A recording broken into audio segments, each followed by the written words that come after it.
Good morning, all of you. How are you, बेटा? Okay, I'm also fine. तो आज हम रीड करेंगे chapter 6 part number 6 Hindi reader का माता को पत्र। ठीक है। यह पत्र सुभाष चंद्र बोस ने 1912 में अपनी माता प्रभावती को लिखा था, जिसमें देश की दुर्दशा को लेकर यानी कि देश की बुरी दशा को लेकर उन्होंने अपनी चिंता व्यक्त की है। ओके। पत्र के माध्यम से नेताजी ने अपने हृदय में उमड़ रहे देश प्रेम की भावना को व्यक्त किया है। पत्र के माध्यम से नेताजी ने अपने मन में उमड़ रहे देश के प्रति प्रेम की भावना को व्यक्त किया है। ठीक है। अब देखते हैं कि क्या पत्र है, कैसे लिखा है। पत्र जो नॉर्मली हम लिखते हैं साधारण रूप में वही पत्र है। सुभाष चंद्र बोस जी रांची में थे और वार था उस दिन रविवार। रांची से उन्होंने अपनी माँ को पत्र लिखा है, तो ऊपर लिखेंगे रांची रविवार आदरणीय माँ। सुभाष चंद्र बोस जी लिखते हैं कि मुझे काफी दिन हो गए कोलकाता का कोई भी समाचार नहीं मिला है। आशा करता हूँ कि आप सभी वहाँ पर स्वस्थ होंगे। मैं समझता हूँ कि आपने शायद समय के अभाव यानी कि समय न होने के कारण मुझे पत्र नहीं लिखा। मेरे दादाजी की परीक्षा कैसी रही? क्या आपने मेरा पिछला पत्र पढ़ा था? अगर नहीं पढ़ा तो सचमुच मुझे दुख होगा। यानी कि जब हम किसी को मैसेज करते हैं और वो हमारे मैसेज को नहीं रीड करते या नहीं सीन करते तो हमें दुख होता है कि देखो हम तो मैसेज करते हैं और उसने सीन भी नहीं किया, है ना। इसीलिए कहा है कि अगर आपने मेरा पत्र नहीं पढ़ा तो मुझे दुख होगा। ठीक है। सॉरी। माँ, मैं सोचता हूँ कि इस समय भारत माता का एक भी सपूत ऐसा नहीं है जो स्वार्थ रहित हो। यानी कि माँ, क्या हमारे देश में इस समय एक भी ऐसा वीर सपूत नहीं है जिसमें स्वार्थ की भावना न हो? क्या हमारी मातृभूमि इतनी अभागी है? हमारी मातृभूमि का भाग्य इतना बुरा है, इतना दुर्भाग्य है? हमारा इतिहास कैसा था, हमारा अतीत कैसा था सोने के समान, और अब हमारा वर्तमान कैसा है? देखो कि इसमें एक भी स्वार्थ रहित वीर नहीं है। वे आर्य वीर आज कहाँ हैं जो भारत माता की सेवा के लिए अपने बहुमूल्य जीवन का बलिदान, न्योछावर होता है बलिदान, खुशी खुशी कर देते थे। आप माँ हैं, लेकिन क्या आप केवल हमारी ही माता है? नहीं, आप सभी भारतवासियों की माँ हैं। अपनी माँ को लेकर सुभाष चंद्र बोस ने कहा है कि आप केवल हमारी ही माँ नहीं है, आप समस्त भारतवासियों की माँ हैं। और यदि सभी भारतीय आपके पुत्र हैं तो क्या आपके पुत्रों का दुख आपको व्यथा से विचलित नहीं करता? यानी कि आपको दुखी नहीं कर देता है? उनकी व्यथा, उनकी पीड़ा। ठीक है। क्या कोई भी माता इतनी हृदयहीन हो सकती है? क्या कोई भी माँ ऐसे बिना दिल की, यानी कि जिसमें दिल नहीं होता, जिसमें दया नहीं होती, दया का भाव नहीं होता? ठीक है। इसलिए कहा है कि क्या किसी भी माँ में दिल नहीं होता? क्या कोई भी माँ ऐसे बिना दिल की हो सकती है? फिर क्या कारण है? ऐसा कौन सा कारण है कि उसके बच्चों की ऐसी दुर्दशा होते हुए भी माँ अप्रभावित है? यानी कि माँ को कोई प्रभाव नहीं पड़ता, माँ पर कोई असर नहीं हो रहा। मेरी माँ, आपने सभी देशों की यात्रा की है, आप सभी देशों में घूम चुकी हैं। फिर बताइए, क्या भारत की वर्तमान दशा को देखकर आपका हृदय रक्त के आंसू, खून के आंसू नहीं बहाता?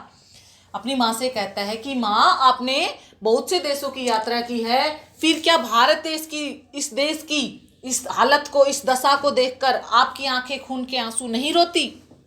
ठीक है। नेक्स्ट पैरा देखिए। माँ, केवल देश की ही दुर्दशा नहीं हो रही है, अपितु हमारे धर्म की भी हालत बहुत ही खराब है। आप देखिए कि केवल देश की ही बुरी हालत नहीं है, हमारे धर्म की क्या हालत है वो भी देखिए।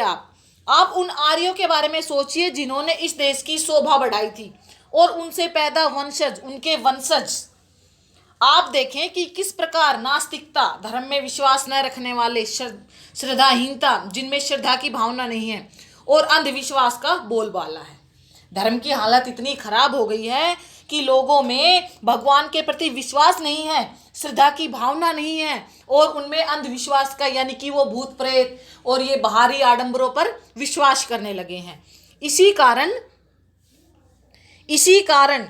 या इसी के परिणाम से इतना अधिक पाप और जन जन के लिए दुख और कष्ट बढ़ गया है। यही कारण है कि समाज में इतना पाप बढ़ गया है और जन जन इतना दुखी है और इतना कष्ट उन्हें सहन करना पड़ रहा है। ठीक है, बड़े दुख की बात है कि हम क्या थे और क्या हो गए। सुभाष चंद्र जी कहते हैं कि बड़े दुख की बात है।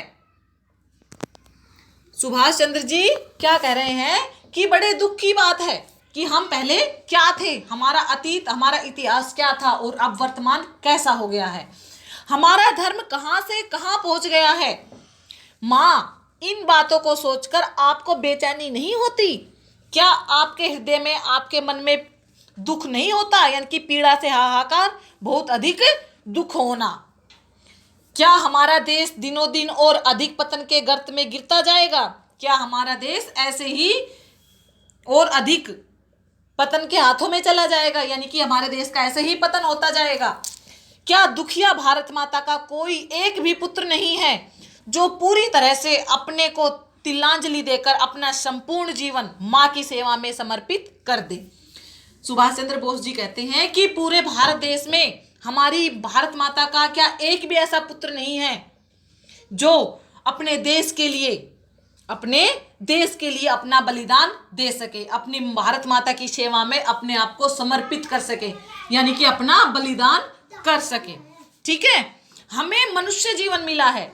सुभाष चंद्र बोस जी कहते हैं कि हमें मनुष्य जीवन मिला है और साथ ही यानी कि भगवान ने हमें मनुष्य बनाया है और साथ ही बुद्धि, चेतना, हमारे अंदर बुद्धि, हम बुद्धिमान हैं, बुद्धि दी है हमें, चेतनाशील बनाया हमें, हमारे अंदर आत्मा है और ये गुण केवल इंसान को ही मिले हैं। लेकिन इन सब के होते हुए भी यदि हम पशुओं के समान, यदि इन गुणों के होते हुए भी हम पशुओं के समान केवल खाने और सोने में संतुष्ट रहें, अपनी इंद्रियों के दास बन जाएंगे, केवल अपनी ही चिंता करेंगे, पशुओं के समान दूसरों के बारे में नहीं सोचेंगे, हमारी नैतिकता के पशुओं के समान नैतिक मूल्यों को भूल जाएंगे और शून्य जीवन जीते रहेंगे, तो हमारे मनुष्य के रूप में जीने की क्या सार्थकता है? यानी कि हमारे मनुष्य होने का क्या फायदा है? ठीक है, इससे अच्छा तो हम पशु ही बन जाते। क्या वह जीवन जीने के योग्य है जो दूसरों की सेवा में समर्पित न हो?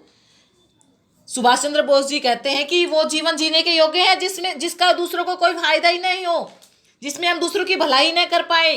माँ, आप जानती हैं मैं आपको यह सब क्यों लिख रहा हूँ?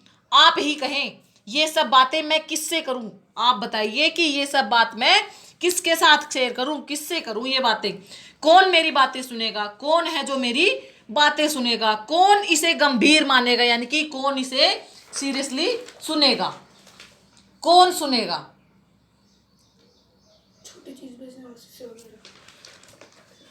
ठीक है, आगे देखिए। जिनका जीवन स्वार्थ से प्रेरित है, जिनका जीवन स्वार्थ से भरा हुआ है, वे कभी इस प्रकार नहीं सोच सकते। जिनका जीवन स्वार्थ से भरा हुआ है वो कभी दूसरों के बारे में नहीं सोचते।